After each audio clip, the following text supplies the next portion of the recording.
Ge- Iniciando a gravação. Pessoal, ó.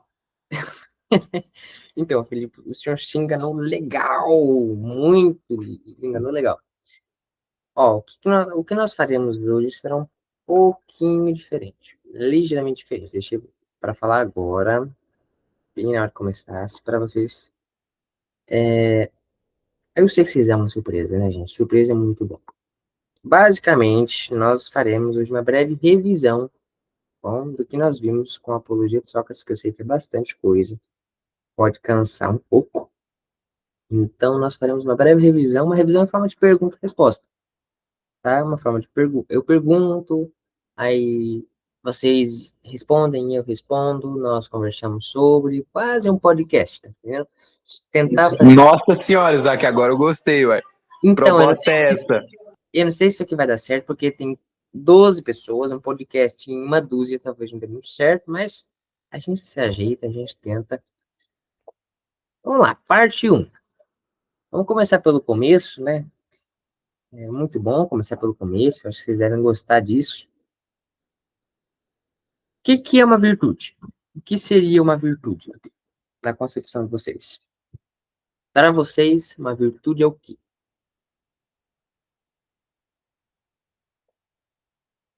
Sempre Eu é posso essa. Um responder? dom. Um dom. Pode falar, Lilia. A virtude é uma disposição constante para fazer o bem. A senhorita acompanha o Padre Paulo Ricardo, pelo que eu vejo. João Pedro, pode falar. Estava aprendendo a passar na aula. Eu acho que é uma característica de excelência, sabe? Tá Uma boa. característica que pode ser moral, social, intelectual, não sei. Uma virtude, vamos analisar por vários âmbitos. Do ponto de vista etimológico, ou seja, a palavra virtude, em latim, virtus significa literalmente, o primeiro significado possível é força, mas no sentido de força inferior.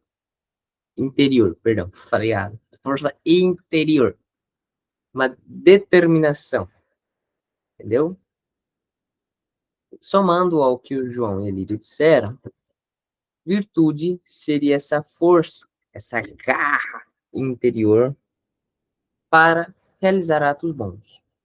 Uma virtude é um hábito bom, ou seja, se eu dou uma esmola uma vez, eu não posso sair por aí falando que eu sou caridoso. Se eu tenho paciência com meu irmão uma vez a cada 30 anos, não posso falar que eu sou paciente. Se eu dou esmola várias vezes, eu posso dizer que sou caridoso, eu sou gentil, solidário. Se eu tenho paciência com os meus irmãos mais novos todos os dias, eu sei que é quase impossível, minha gente, mas a gente deve tentar. Se eu tenho paciência com os irmãos mais novos quase todos os dias, em quase todas as ocasiões, podemos dizer que somos pacientes. Por quê? Porque é um hábito que se repetiu. É um hábito bom que se repetiu. Que nos levará à excelência naquilo.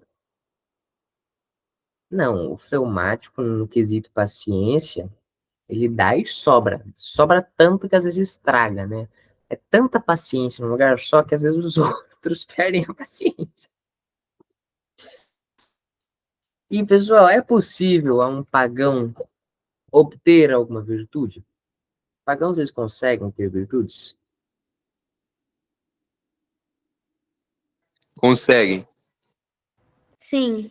Mas virtude não é algo da excelência? Os pagãos, eles não têm erros? Mas as virtudes deles são só naturais, não são sobrenaturais, né? Boa. Felipe, concorda com a resposta? Concordo. Então, bum, culpado, brincadeira. Bom, de fato, os pagãos eles conseguem ter algumas virtudes naturais. O que é uma virtude natural? Virtude natural é aquela virtude que é mais, o próprio nome diz, natural ao ser humano realizar. Exemplo, compaixão é uma virtude natural. Eu olhar uma pessoa acamada e sentir pena é natural. Eu olhar uma pessoa de rua e sentir pena é natural. Eu ter piedade de uma pessoa que acabou de levar uma surra, tá lá, quase morrendo, é natural. E vocês conseguem me elencar algumas virtudes que os pagãos tinham?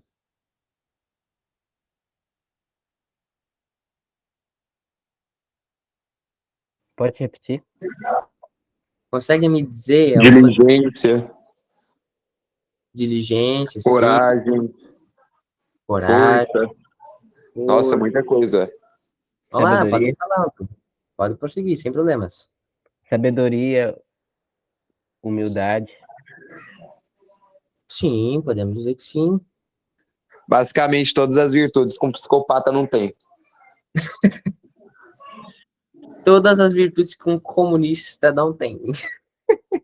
Nossa senhora. Não, falou a mesma coisa que eu, só em outras palavras.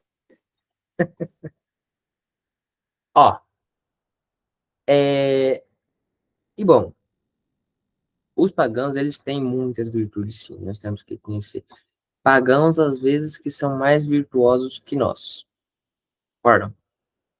Existem pagãos que são mais virtuosos do que nós.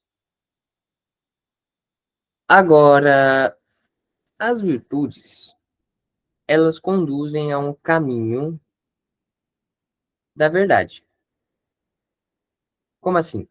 As virtudes nos conduzem à verdade. Por quê? Se eu sou humilde, eu tenho que ser verdadeiro comigo mesmo. Ah, eu sou feio. Então eu falar que eu sou feio, não há problema nenhum nisso. Sou feio mesmo. Sou bonito. Falar que eu sou bonito, não tem problema nenhum nisso. Sou bonito mesmo. Beleza. Mas até onde aquilo é verdade? Eu tenho sempre que pensar até onde aquilo me conduz à verdade. A coragem. Eu tenho que ser corajoso por algo que seja verdade. Não adianta nada eu ser corajoso por um motivo errôneo. Então, as virtudes devem nos conduzir às verdades. Mas o que é a verdade?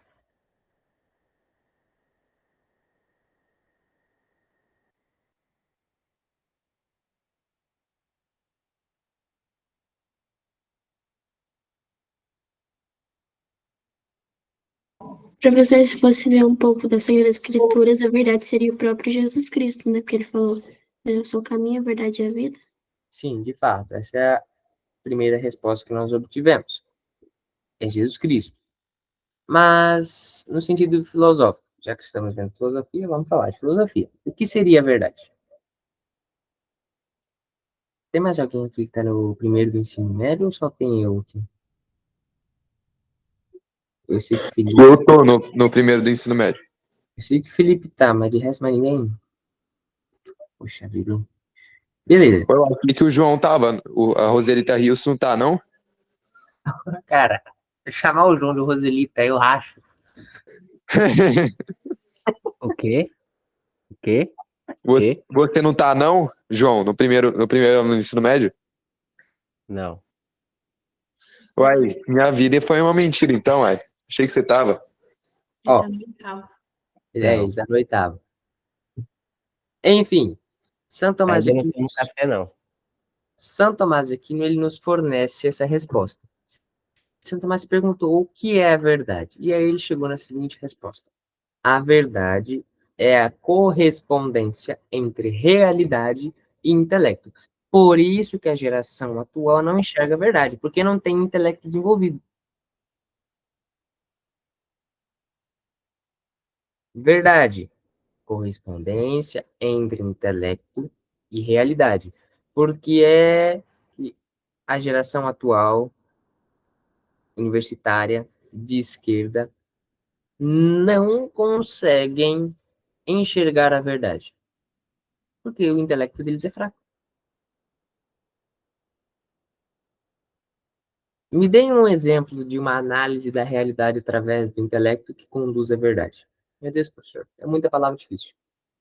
Me deem um exemplo no qual nós chegamos à verdade a partir do intelecto e da realidade. Se você pensar nas 5 vias de São Tomás, você vai chegar à verdade pelo intelecto. Beleza. Vou pegar um exemplo clássico. Todos aqui conhecem o Sherlock Holmes, certo? Pelo amor de Deus, dizer que não conhece Sherlock... Então, dizer que não conhece Sherlock Holmes é difícil.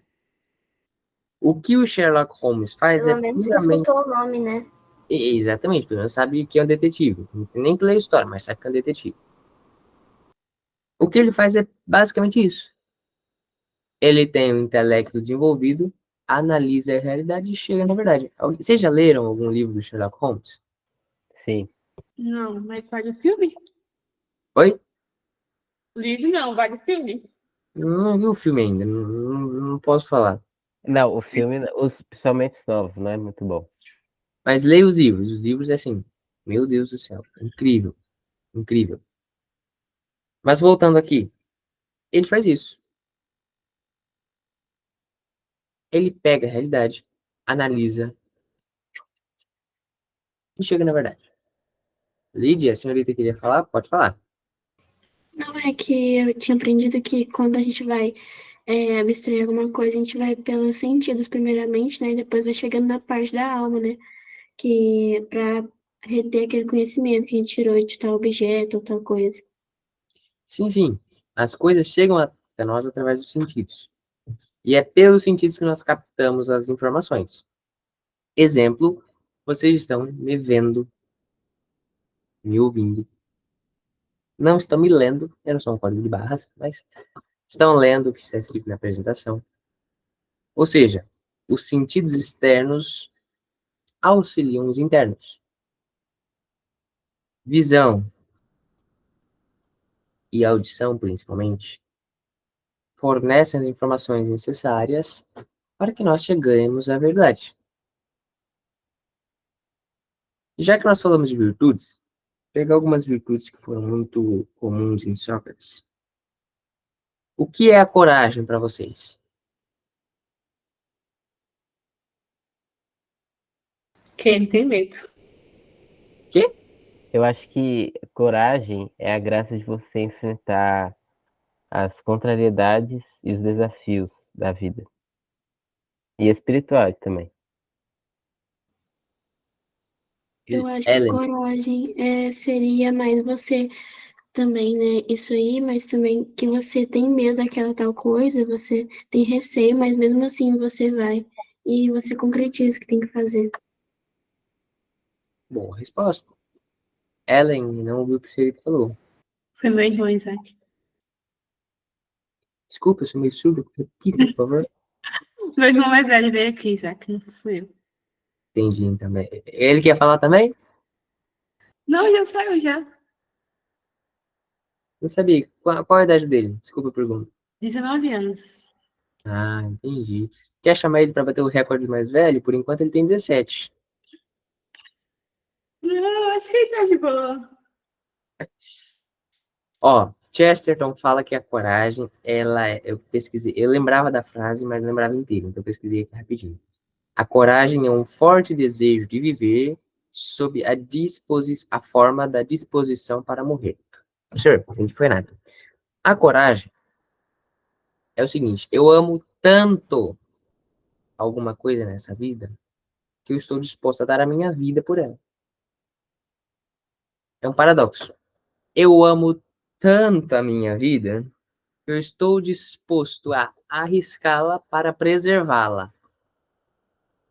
O senhor está meio contrário. Eu amo tanto a minha vida que quando eu sou picado por uma cobra, eu corro o risco de ir morrer no meio do caminho, mas eu vou correndo para o hospital. Por quê? Porque eu amo a minha vida. Eu amo a minha vida, mas quando um carro pega fogo, eu corro o risco de me jogar na rodovia. Eu amo a minha vida, mas quando o navio afunda, eu corro o risco de morrer afogado e pulo no mar. Vejam que atos de coragem, nem sempre, eles arriscam a nossa vida, pelo amor de Deus. Um ato de coragem, sim, típico da nossa época. Apresentação em sala. Ellen, apresenta aqui para nós o trabalho que você fez. João, apresenta aqui o trabalho que você fez. Felipe, apresenta o trabalho que você fez. Até que nos acostumemos com isso, tem gente que é mais tímida, tem gente que não é. É preciso coragem. Para alguns temperamentos, pedir desculpas é um ato de coragem. Quem é colérico aí, por favor? Se pronuncie. Confirme o que eu estou dizendo. É, sim, Henrique, beleza. Sanguíneo também, é difícil pedir desculpa. Não, não é. Ah, é. Se ele for um sanguíneo de topete erguido, vai ser. Ainda mais, se o aporte dele for colérico. Façam de acordo com o exemplo da Lídia, tenham esse ato de coragem de abrir a câmera. Coragem. Bateu certinho com o tema. A Lídia estava aguardando o momento exato para abrir a câmera. Ela teve acesso ao questionário da prova. Beleza. O que seria prudência?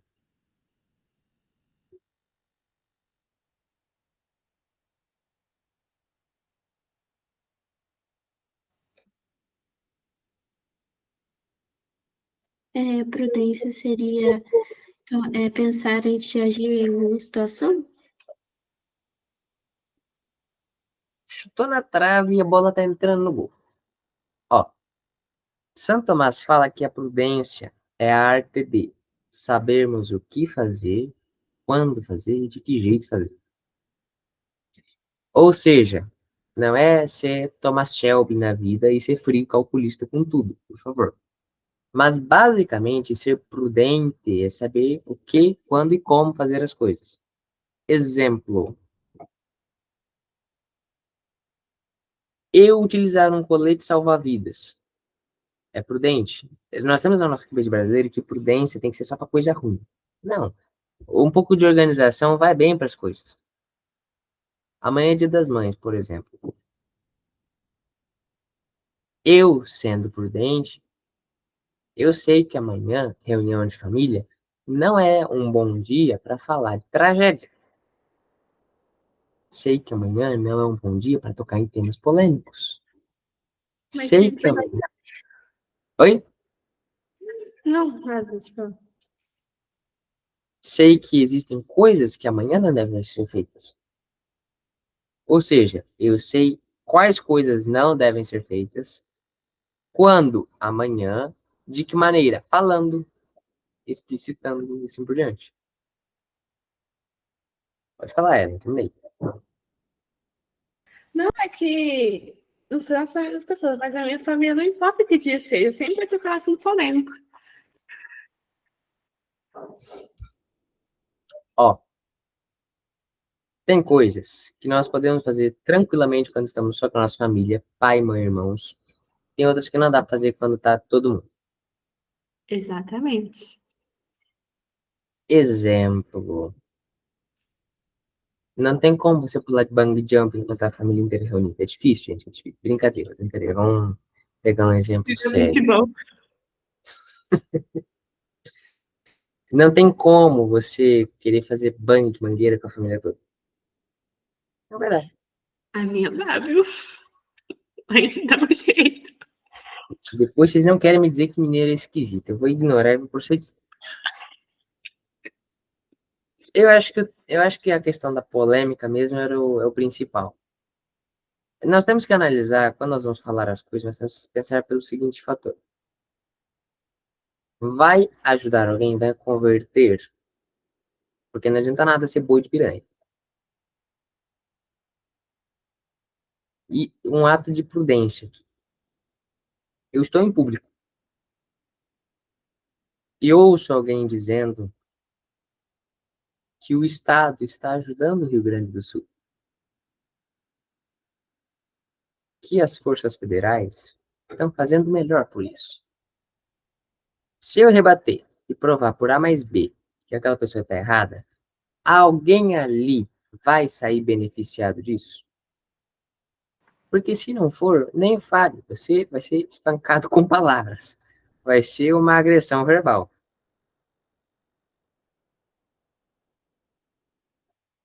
Se eu for numa universidade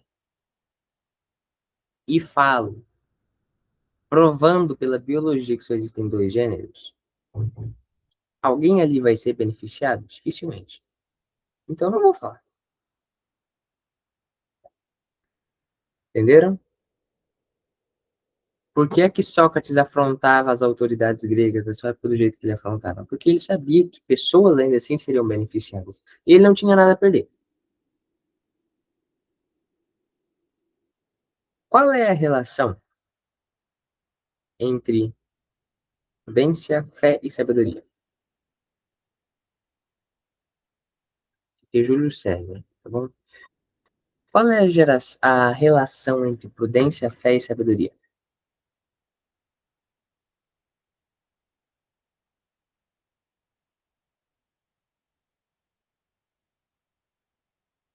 Prudência nós já descobrimos o que é. Agora, o que é a fé?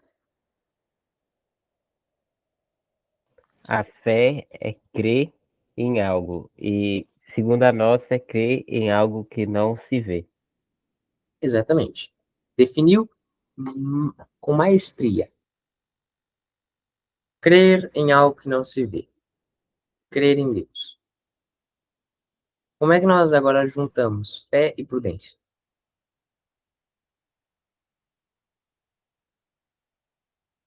Talvez sermos prudentes em que crer. Ó, prudência. O que, quando e como fazer, certo? Fé.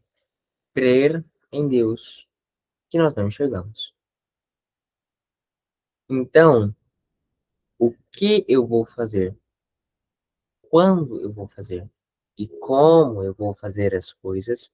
Eu ponho nas mãos de Deus, Ele me dá a resposta, e eu acredito nessa resposta, mesmo que muitas vezes ela pareça contraditória. Essa é a relação entre fé e sabedoria. E tem um nome popular para isso aí, que fé e prudência, perdão. E tem um nome popular para isso que as pessoas, elas falam de um termo, assim, não sei se vocês conhecem, mas é chamado santidade. Esse termo, santidade, é basicamente isso. Eu ponho minha vida nas mãos de Deus e deixo de fazer o que Ele quiser. E acredito nisso. Ah, agora entendi. Rafael tá chegando. E o que é a sabedoria?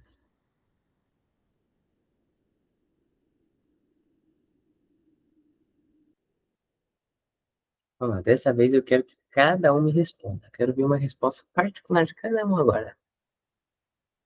Pode ser em uma frase, pode ser um texto, pode definir com uma palavra, pode definir com 10. Fique à vontade. É o que, Isaac? Sabedoria. O que é a sabedoria? Pode falar, Lídia. Sabedoria, além de talvez saber as coisas, deve ter alguma coisa a ver com a prudência, porque você sabe como agir na hora certa. A sabedoria deve guiar a prudência.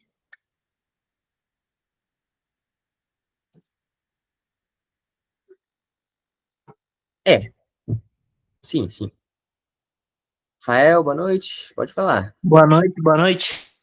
A sabedoria é você possuir o conhecimento sobre tal assunto e saber como aplicar esse conhecimento. Uma resposta muito plausível. Uma resposta boa.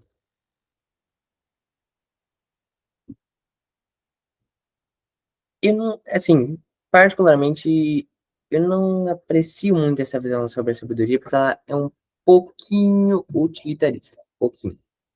Bom? Isaac, Oi. eu acho que, assim, ao meu ver, a sabedoria como uma virtude é o ato do entendimento de conseguir tomar para a vida as virtudes que envolvem a moral e as virtudes também sobrenaturais que envolvem a moral próxima. Muito bem. Ó, para muitos, a sabedoria, para muitos não, né? A visão clássica da sabedoria, como Tales de Mileto descreveu, era o quê? Era algo próprio dos deuses. Sabedoria em si apenas Deus tem.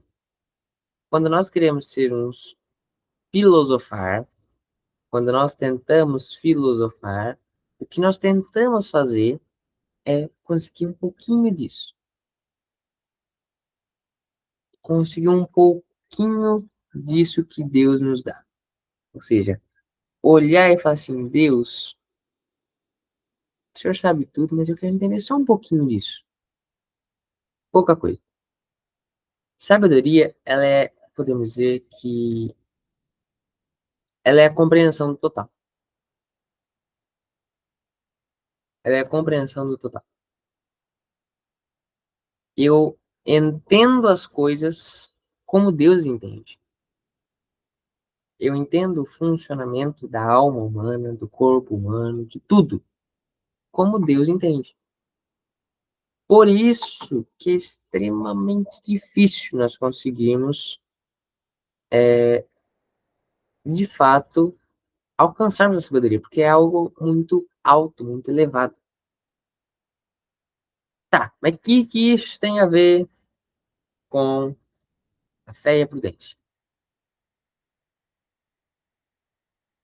Gente, se eu passar a ser amigo de um cara que só fala de futebol para mim, o que é que vai acontecer em algum momento?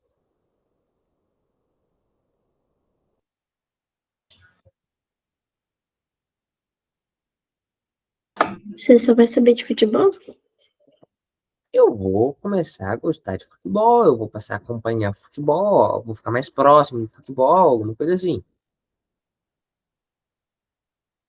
E se eu sou próximo desse amigo, eu confio nele, certo? Confiança é necessária para uma amizade. Eu não sou amigo de comunistas. Por quê? Porque eu não confio neles, estão entendendo? Eu não confio neles. Não é algo legal. Enquanto você confia, eles saqueiam a tua casa. Se eu confio em Deus, faço o que ele me pede, eu estabeleço uma relação de amizade. Logo, eu vou me tornar próximo a Deus. Vou conseguir um pouquinho do que ele tem. Da mesma forma que eu consegui ficar próximo do futebol, com Deus eu fico próximo dele. Entenderam? É a mesma relação. Com um amigo de futebol, eu consegui o futebol. Sendo amigo de Deus, eu consigo a sabedoria de Deus. É algo natural. Se eu passar a vida ouvindo uma pessoa que fala inglês, eu vou entender uma pouquinha quantidade de inglês. Se eu passar a vida inteira ouvindo Deus, que é a sabedoria em pessoa, eu vou passar a ter um pouquinho de sabedoria também. Não, eu disse não, né? São Tomás disse que a verdade é a realidade do intelecto. Mas o que é a verdade?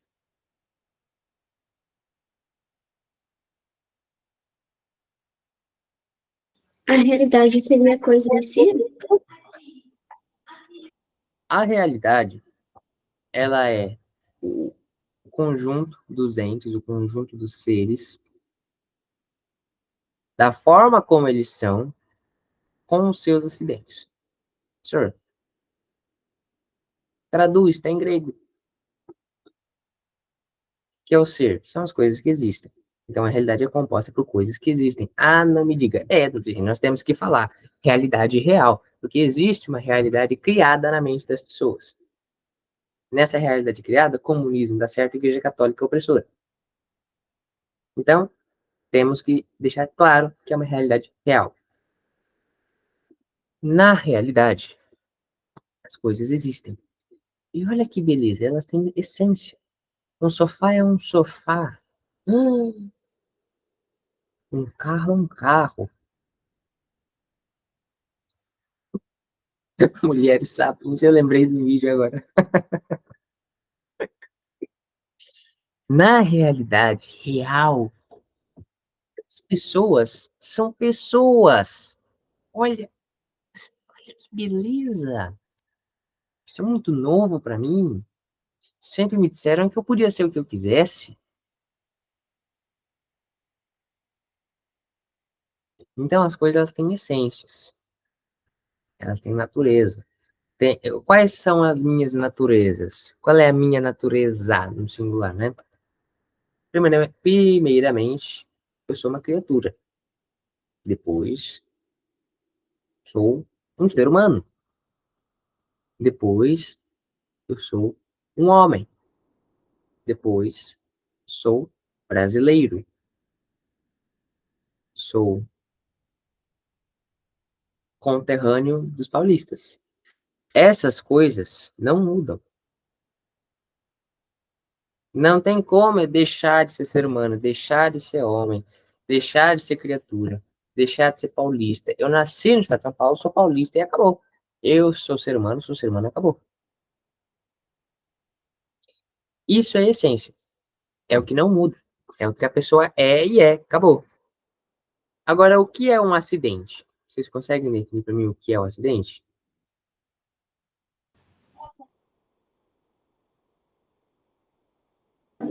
Aquilo que não é essencial em um ente. Exatamente. O acidente é aquilo que pode ser mudado. Ou seja, se eu sou destro ou se eu sou canhoto, é um acidente. Eu posso treinar mais a mão direita se eu sou canhoto, eu posso treinar a mão esquerda se eu sou destro. Se eu sou loiro, se eu sou moreno, se eu tenho olhos azuis, verdes, pretos, sei lá, são acidentes. Ou seja, a realidade é composta de coisas que são sob os acidentes atuais.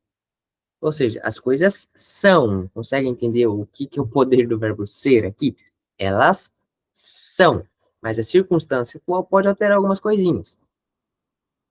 Então, no momento, eu estou com uma camisa azul. Mas isso aqui é um acidente, tá entendendo? No clube passado, vocês lembram qual cor que era a minha camisa do clube passado? Eu também não. Tá, eu tava com uma outra camisa. Tava com outra camisa. No próximo, outra camisa também. Essas coisas não são essenciais.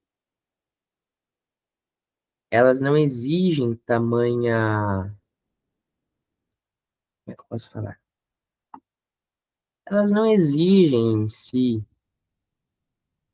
uma, uma garra. Então, a realidade é isso. Esse conjunto das coisas que existem sob as suas circunstâncias. E a realidade, sendo como ela pode ser multifacetada. Ou seja, diferentes facetas. Não. Por que não? Porque a verdade é uma só. Mas onde já se viu, a verdade ela é construída. Como assim? Agora isso para mim foi um xingamento? Como é que você quer me dizer que a verdade é uma só, seu opressor? Tinha que ser católico. Tinha que ser um padre de batina. Seu machista, taxista brasileiro? Isso é opressão? 50 pessoas homossexuais morrem por minuto porque a verdade é uma só.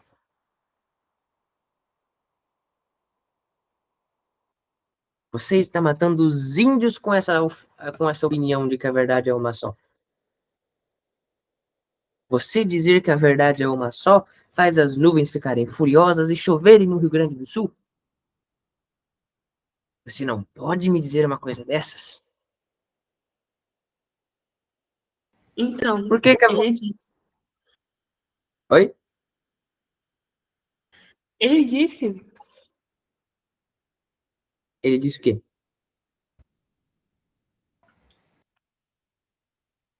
Boiei, desculpa.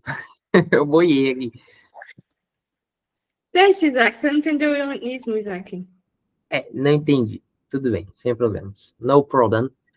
Mas sendo assim, como é que vocês me explicam que a verdade é uma só?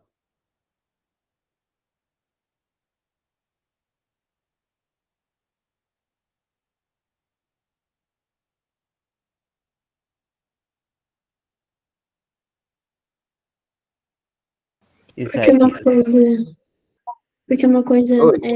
não pode não ser o que ela é? Prossiga com a sua linha de raciocínio.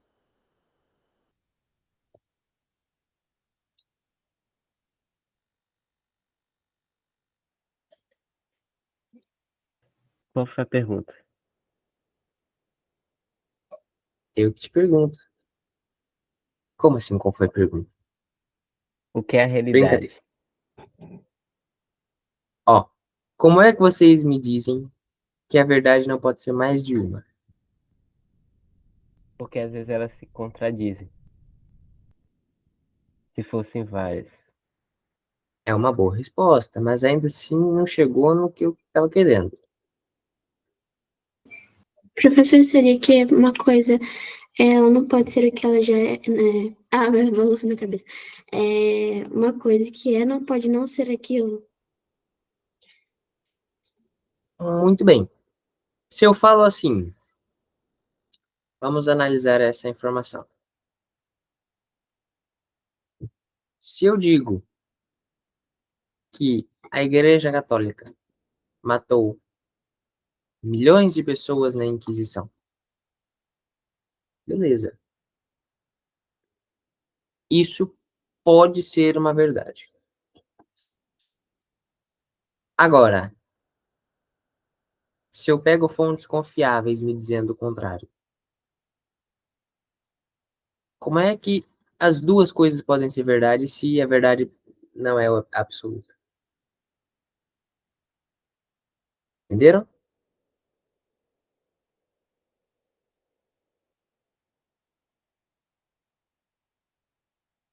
Senhor, não entendi. Senhor, não entendi. A Eu própria, entendi. a própria afirmação de que a verdade não é absoluta já é uma contradição. Porque imagine agora um diálogo. O Felipe chega em mim e fala assim: a verdade não é absoluta. Mas isso que você está me dizendo é verdade? Eu não sei. Ué? Pera. Então a verdade é absoluta ou não é? Se a verdade for absoluta, então você está errado. E se ela não for absoluta, o que você está me dizendo pode ser uma mentira. Conseguiram acompanhar o raciocínio? Ou seja, a verdade ela é absoluta. Coisa é e acabou. E em quais momentos ela deve ser defendida a todo custo? Quando que eu posso defender a verdade até o ponto, por exemplo, de perder a minha vida?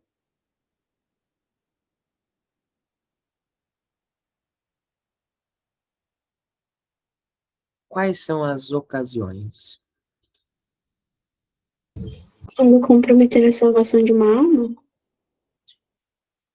Sim, é uma boa resposta. Me dê outro exemplo.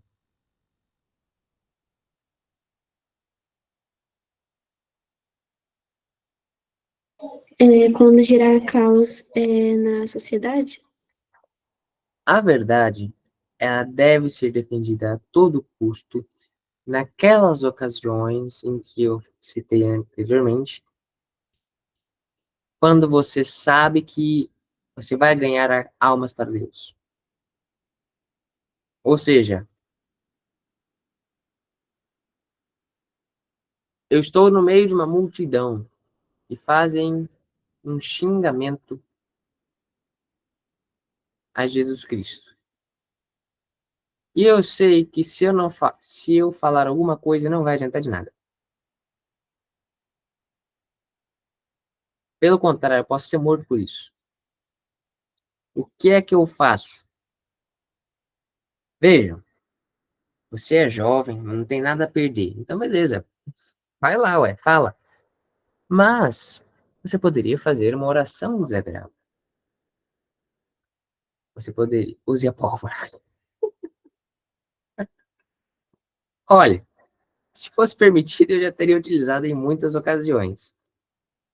Tem horas que a pólvora é a melhor solução, de fato. Tem umas horas que a gente olha e fala assim: olha, que vontade de usar pólvora. Ou isqueiro desodorante. Então, é desse jeito. Tem horas que eu olho e falo assim: olha, como a pólvora aqui faz falta. A pólvora aqui tá perdendo espaço. Reze um rosário em desagravo. Nós já vimos como o rosário ele tem um poder muito alto. Isso nós já vimos.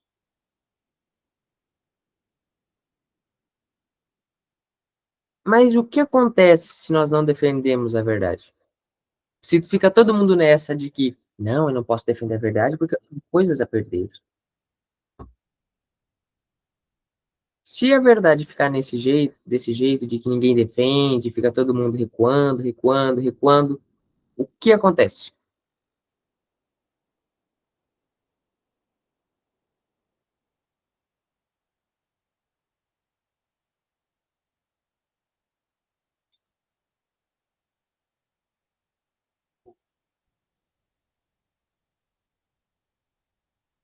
Pode falar, Lídia. Vai comprometer a salvação das almas e as pessoas não vão saber como agir. Se, se nós ficamos nessa o tempo todo, não, porque eu tenho que tomar cuidado, eu tenho que tomar cuidado, nós chegamos às revoluções. Vocês já viram a história de Luís XVI, rei da França, na Revolução Francesa?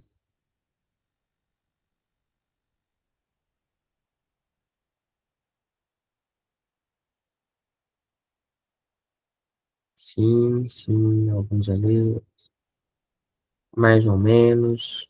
Eu já vi já, mas não lembro coisa nenhuma. Luís XVI, ele tinha uma concepção de que um bom rei é um rei bom. Como assim, professor, um bom rei é um rei bom? Para ele, um bom rei é aquele cara que é complacível, tá me entendendo? Aquele cara que é meio passa a mão na cabeça o tempo todo. Vocês já viram a Revolução Francesa? Se quiser, sim, mano. Rafael, não seja tão resenha, Rafael.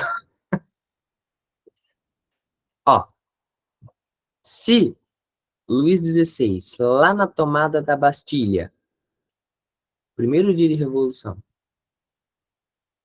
tivesse acabado com tudo, mandado o exército da França, gente, era um dos maiores do mundo. Ele tinha sido tomado por, por revolucionários?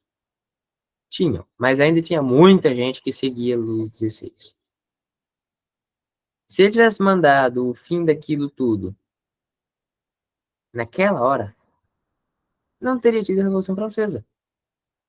Se ele tivesse cancelado a Assembleia, não teria a Revolução Francesa.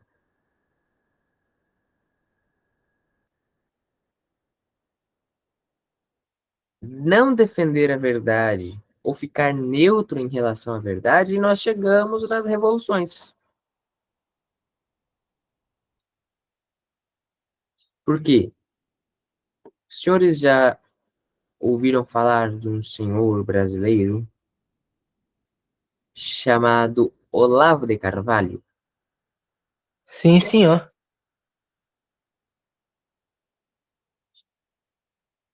Tem uma frase dele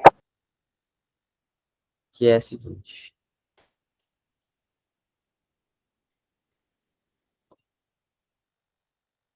vou escrever, peraí.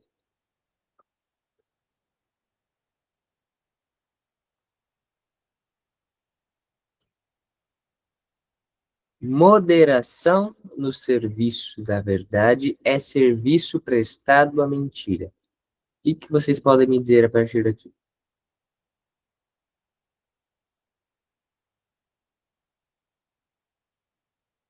Que se a verdade não for inteira, isso aí é um passo para acrescentar mentira na realidade. Uma boa resposta. Basicamente, ou eu defendo a verdade com todas as palavras, com todas as letras, ou eu tomo o lado da verdade, ou eu tô mais atrapalhando que ajudando, gente. Eu preciso escolher de qual lado que eu tô. Eu preciso escolher, ué. É necessário.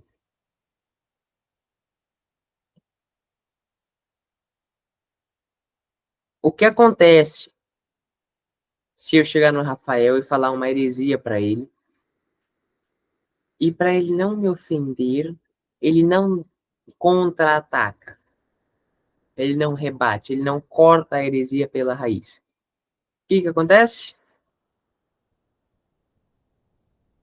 Ele está mais atrapalhando que ajudando. A heresia mais cresce do que diminui? Se uma pessoa chega em mim e fala uma heresia, acabou. Não, não, não, não, não, não, não. Peraí, senhor. Isso aqui tá certo, não. Isso aqui tá certo, não. Explique-se. Explique-se. Eu tenho que defender a verdade. É necessário. Porque senão nós chegamos às revoluções. Cada época é salva por homens, por um punhado de homens que têm a coragem de não serem atuais. Essa frase é de Chesterton. Ou seja, o mundo é salvo por um pequenininho número de homens que têm a coragem de não ser do mundo. Parte 2 da nossa revisão. Estamos acabando já, prometo. Me digam aí, essa pergunta vocês vão gostar. Qual é a importância do estudo? Para saber mais, para você ter mais portfólio na hora que você for encontrar com alguém ignorante, você poder corrigi-la e ensiná-la sobre a verdade. Uma boa resposta. Para você conhecer mais a Deus e se aproximar dele? Boa resposta também. Construir uma carreira. Como? Para construir uma carreira.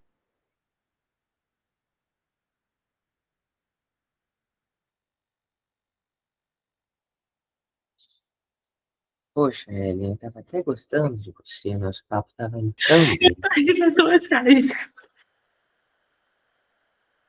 Era legal conversar com você, Ellen. Eu tô zoando, Isaac. Eu só queria ver sua cara mesmo, moço. Calma, paciência. Pessoal, eu expulso ela. Brincando, brincando. Eu não sou tão radical assim. Bom, nosso Senhor Jesus Cristo nos falou que a verdade nos libertaria. Nós estudamos para sermos livres. Livres para quê? Livres para escolhermos o nosso lado livremente. Ou seja, eu estudo, eu tenho contato com a verdade, e aí eu tenho plena liberdade. Para quê? Para decidir se eu vou apoiar a verdade ou não. Estuda para isso. Conhecer a verdade e decidir se vai apoiá-la ou não. Do estudo, nós podemos colocar isso na teoria ou na prática. Qual é mais importante, pessoal? A teoria ou a prática? A prática. As duas.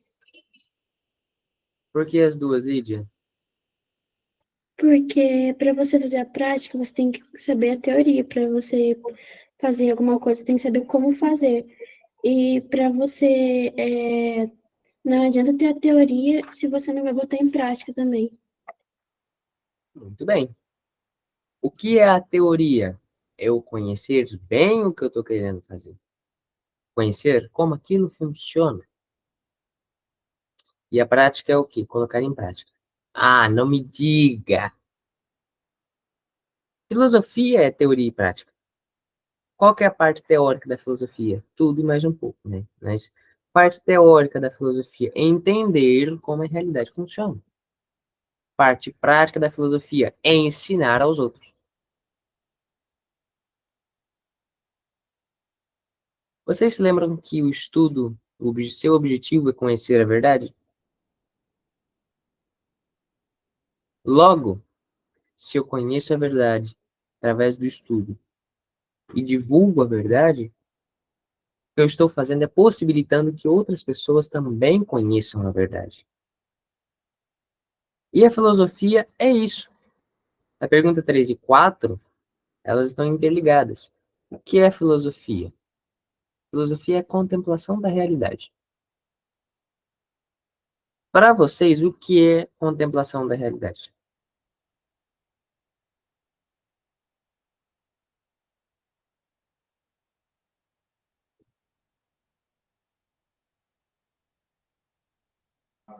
Seria ver aquilo, abstrair e entender? Contemplação da realidade é eu observar a realidade real. Lembre-se sempre desse real. Observar a realidade real que está à minha volta e enxergar a verdade nela. A verdade de como as coisas funcionam, como elas se organizam. Enxergar a verdade na realidade. Isso que é filosofia. Exemplo. Contemplação da realidade atual. Como que nós estamos nos reunindo no momento? Qual é o método, a maneira?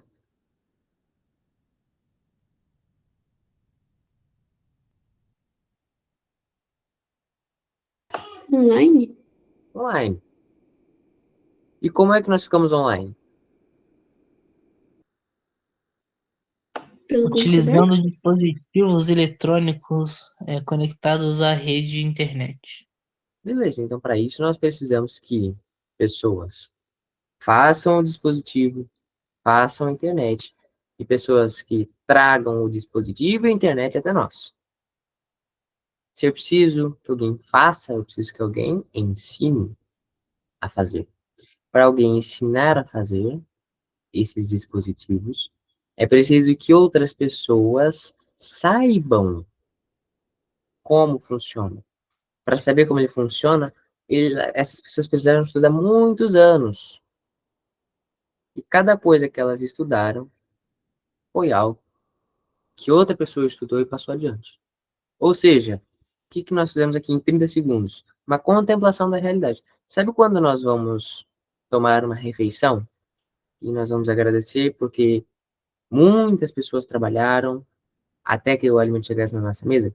E aí nós paramos um minutinho e aí nós pensamos, nossa, alguém precisou vender esse feijão no mercado, organizar na prateleira, outra pessoa precisou levar o feijão para o mercado, da fábrica para o mercado, outro precisou levar do campo para a fábrica, outra pessoa plantou, outra pessoa regou, outra pessoa vendeu a semente, essa pessoa que vendeu a semente conseguiu uma semente mais antiga, e vai, aí nós chegamos nos portugueses que trouxeram feijão para o Brasil, se não trouxeram, cultivaram aqui no Brasil, e aí de repente a gente volta e tá com o prato de feijão na nossa frente. Sabe esses momentos?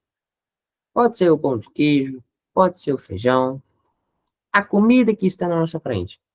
Isso é a contemplação da realidade. É isso.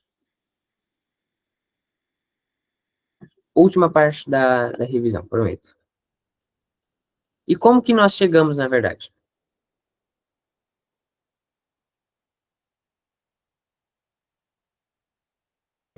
A verdade você pode chegar através do estudo e da oração? Eu não fiz a pergunta inteira, né? Desculpa. Como que nós chegamos à verdade em conjunto, unidos, mais de uma pessoa?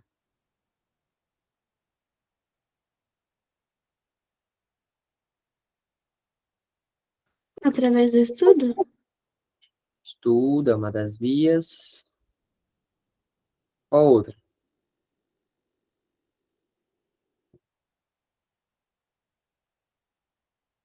Pela observação da realidade. E como que nós observamos a realidade? Tanto para observar a realidade quanto para estudar, nós precisamos ter uma firme disposição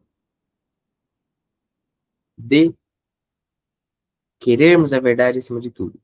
E Sócrates chamou isso de dialética. Mais de uma pessoa juntas debatendo até que se chegue na verdade. Mais de uma pessoa juntas contemplando a realidade até que se chegue na verdade. Mais de uma pessoa juntas estudando até que encontrem a verdade. É através da dialética. E quais os passos da dialética? Pelo menos a socrática. Eu começo com uma pergunta, uma boa pergunta. Eu preciso de alguma pergunta que me leve a querer estudar. Você já pararam para pensar que o estudo ele se dá por perguntas? Ah, professor, não me diga. Não, preste atenção. Por que que o céu é azul? Eu vou ter que estudar química para isso. Química e geografia. Por que é que a geração atual está do jeito que está? Eu vou ter que estudar história e filosofia para isso. Ou seja, o estudo começa com uma pergunta. É a busca pela verdade. Depois, eu realizo uma ironia. O que que é a ironia? A ironia é utilizar um pouco de sarcasmo. Ah, o céu é azul? Beleza.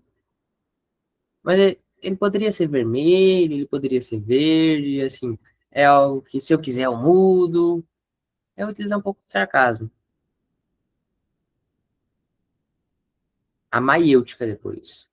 Bom, ele é azul. Mas, se ele fosse verde, muita coisa seria diferente, hein? Porque esse elemento aqui, aqui, aqui, teria que ser outro. E aí já atrapalharia lá, hein? E etc, lá, lá, lá, lá.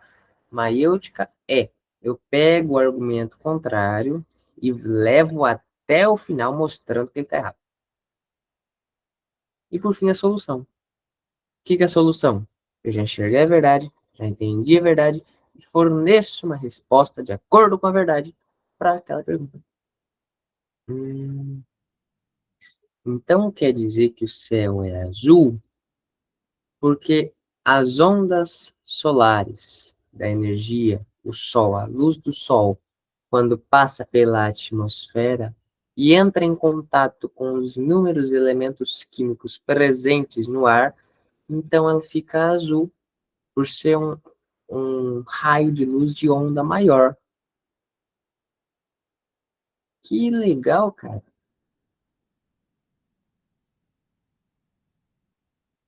Pessoal, as três últimas perguntas é um tema um pouco polêmico, tá bom? E nós iremos responder apenas a pergunta 6 na gravação, depois eu vou parar a gravação e as duas últimas nós conversamos só nós, para não ter problema. Pergunta 6. Nós temos que guardar o conhecimento para nós, guardar a verdade para nós, ou a verdade tem que ser divulgada?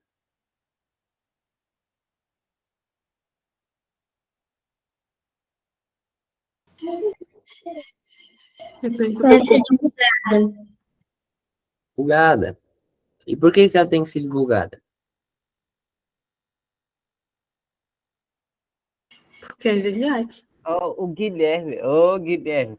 Opa, Guilherme. João, a senhora está aberto. Eu sei. Ah, é porque ele tá gravando, né? Desculpa. Não, tudo bem, tudo bem. Ó, Temos que passar a verdade adiante, justamente para que aconteça o que eu falei agora há pouco.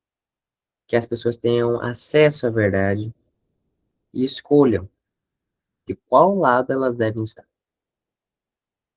Bem? Mas existe um certo risco para isso. Por qual é esse risco? Como nosso mundo é um mundo marcado pelo pecado original, quando as pessoas têm acesso à verdade, elas podem muitas vezes tomar o lado errado. Ah, professor, então nós temos, então, já entendi. Então nós temos que controlar a verdade. Isso aqui você pode saber, isso aqui você não pode saber. Não. Deus irá dispor na divina providência aquilo que será sabido por todos. E se a pessoa tomar o lado errado, sabendo da verdade, já não é conosco. Já não é conosco. Vamos encerrar a gravação aqui, como eu falei. Até semana que vem, para quem está nos acompanhando pela gravação. Salve Maria!